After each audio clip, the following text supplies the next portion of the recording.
The U.S. comes in 8 on the UN's Human Development Index, which measures living conditions, healthcare systems, educational attainment, housing, cultural and recreational facilities, and level of public safety.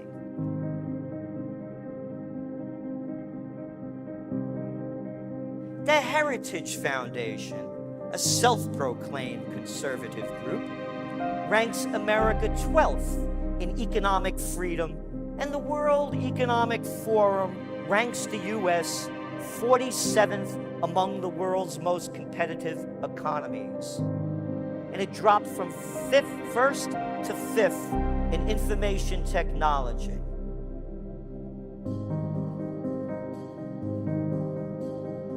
So much about the banter about the U.S. leading in that field. The Organization for Economic and Community Development, OECD, says American students rank behind industrialized and advanced nations when it comes to math, science, and literacy, and ranks the U.S. 10th in the percentage of adults with high school degrees. The gap between the rich and the poor is the widest in the U.S. of any of the industrialized nations. Top trends of 2023. Here are just some of them. Market meltdown, aging power, dirty cash to digital trash, AI, we own you, climate change, going green, like it or not, the good, the bad, and the ugly about it, office building bust, college crash, anti-war movement, war and hate, anti-immigration, anti-establishment, new political parties, and a homeless solution. If this trend is not reversed, it will not be a happy new year. And many of the positive socioeconomic and geopolitical megatrends will be of little value in a climate of endless war and mass destruction. But as we detail with other top trends, the boundless human potential can reverse the negative trends and accentuate the positives, which will make 2023 a year of enlightenment, joy, peace, and beauty. 0.5% of Americans, I'm not great at math, but I know that's really a small number, own 40% of the country's assets, and 0.1% reaped 43% of the latest round of tax benefits, according to the OECD. The OECD also reports that the United States is now 3rd among the most unequal industrialized societies after Russia and Mexico. I could keep going on, but I'm not going to. America also ranks number 1 in prescription drug use, according to the U.S. Department of Health and Human Services. Our debt level is 200% times the gross domestic product. Those are levels worse than during the Depression. The reason they're keeping the inflation numbers artificially low, if you're comparing this to 1982 inflation, if you use the same index that they used in 1980, inflation would be at 15%. They're keeping it low so they don't have to raise interest rates. And number 2, because when inflation goes up, so too does Social Security. So why give the little people of Slavelandia more money? Will artificially keep the inflation rate down. So your real inflation rate's around 15%. And by the way, there's an end game to this. And the way we see it is they're going to start doing away with all the currencies and coming up with new names for them, and they're all going to be digital. They're going to be digital. We're getting rid of them dirty dollars. You don't want to touch that crap, so we're going digital.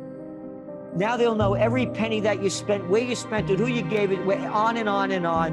So the politicians, politics, got it? Politics, many ticks, could suck that money out of you.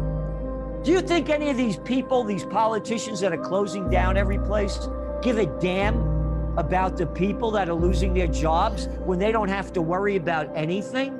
because they steal our money in the name of taxes, and they get their benefits, they get their money coming in, they have their health care, they got their pensions. So they're going to go digital. So America's not number one, and that's a major trend shaping the world. And so as we look at these trends and we see what's going on, I mention this too, because people, they say to me, but we look at America as the beacon of democracy. They've done so much, and yes, they have. And as I said, it breaks my heart. They're not a democracy. They're a plutocracy.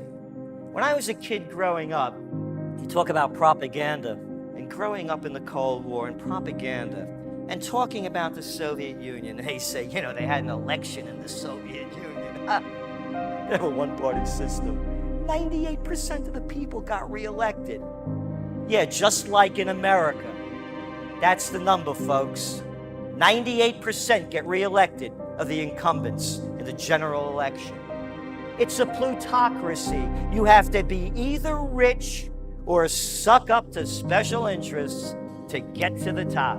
And it crosses party lines. Do you know that in one night in 2000, when George Bush was running against Al Gore, one night George Bush raised $20 million. It's a plutocracy.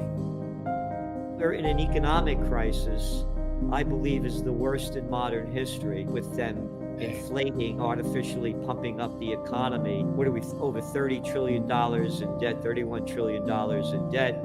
Dollar General, Family Dollar, and Dollar Tree are taking over the U.S. with more new stores than any other retailer. Isn't that great? You ever go in these places? Once upon a time, when I was a young guy, you went into stores that were beautiful. That's America. That's America. You go back to the Roaring 20s, the people dressed, the Great Depression, the 40s, the 50s, the 60s, 70s, and it started going down. And now it's a slob show.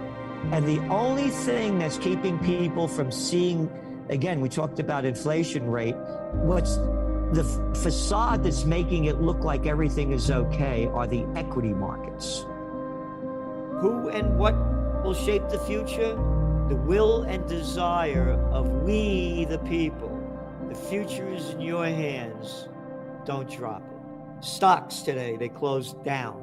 I'm mentioning this because, again, we warned about this. We said if there was no Santa Claus rally, the year's gonna open up down. It's gonna crash.